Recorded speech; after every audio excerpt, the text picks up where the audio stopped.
I absolutely, I agree. And well, I know that you guys were probably you're a little bit biased coming in, but it was a major shift from where the uh, training program that you were with before. It's a big shift.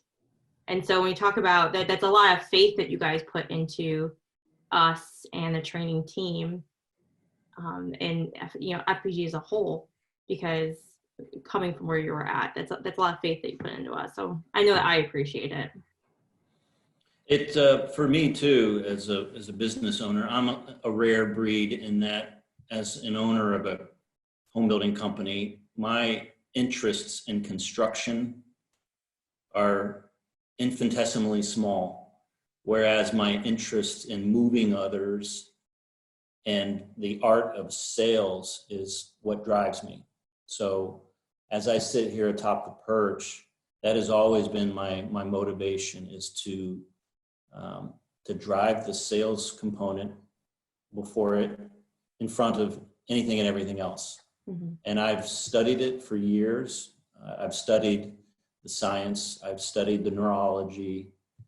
I've studied behavioral patterns. I've read a lot about it. So I came into this pretty well armed, and Jason's philosophy, before we ever knew anything about his process, was very well aligned to what I had already believed.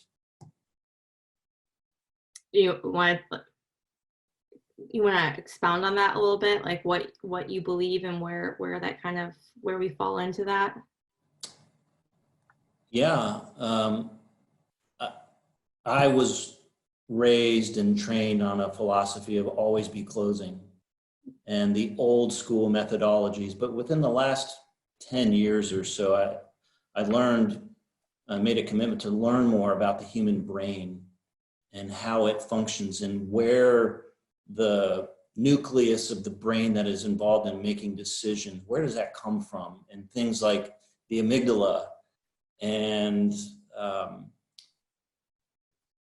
things that I learned from authors like Dan Pink, and I could think of some others. I'm drawing a blank right now, but I've always loved drawing plays, mental plays of how sales actually play out. And I've never believed it's because of someone's gifted communication styles and the ability to connect on a level that has a relationship based. I always thought it was more cerebral, less rational, more emotional.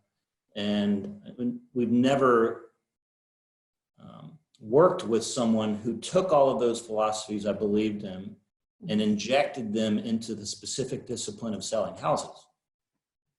Yeah. Right? So even someone like Dan Pink, who I admire, he doesn't really go into how you would take someone through the process of walking in your model home and doing room tours, or how you would describe a home site to them. And that's specific to our niche and valuable. Mm-hmm.